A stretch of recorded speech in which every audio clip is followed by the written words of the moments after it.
تلنگانہ میں طوفانی بارشوں کا خطرہ، 14 اضلاع میں یلو الرٹ جاری، عوام کو ہوشیار رہنے کی ہدایت۔ ناظرین، اہم خبر تلنگانہ سے آ رہی ہے، جہاں آئندہ 2 دنوں کے دوران شدید بارشوں کا امکان ظاہر کیا گیا ہے۔ محکمہ موسمیات نے خبردار کرتے ہوئے ریاست کے کئی اضلاع میں یلو الرٹ جاری کر دیا ہے۔ محکمہ موسمیات کے مطابق آج ریاست کے کچھ حصوں میں ہلکی بارش ہو سکتی ہے، لیکن کل یعنی اگلے 24 گھنٹوں میں کئی علاقوں میں وقفے کے بغیر موسلا دھار بارشوں کی امید ہے۔ بارش سے سب سے زیادہ متاثر ہونے والے اضلاع میں شامل ہیں نظام آباد، راجنا، سرسلہ، جگتیال، آدادری، بھونگیر، سدی پیٹ، حیدرآباد، رنگا ریڈی، وکرآباد، میرچل، سنگاریڈی، عدلآباد، میدک، کاماریڈی اور محبوب نگر۔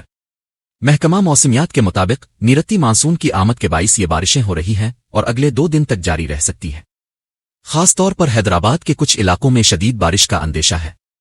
حکام نے بزرگ افراد، بچوں اور عام شہریوں سے اپیل کی ہے کہ وہ غیر ضروری طور پر گھروں سے باہر نہ نکلیں اور بارش سے متعلق ہدایات پر عمل کریں۔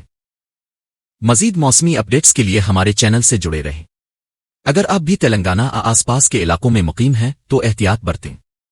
ایسے اہم اور بروقت اپڈیٹس کے لیے چینل کو سبسکرائب کرنا نہ بھولیں، ویڈیو کو لائک اور شیئر ضرور کریں۔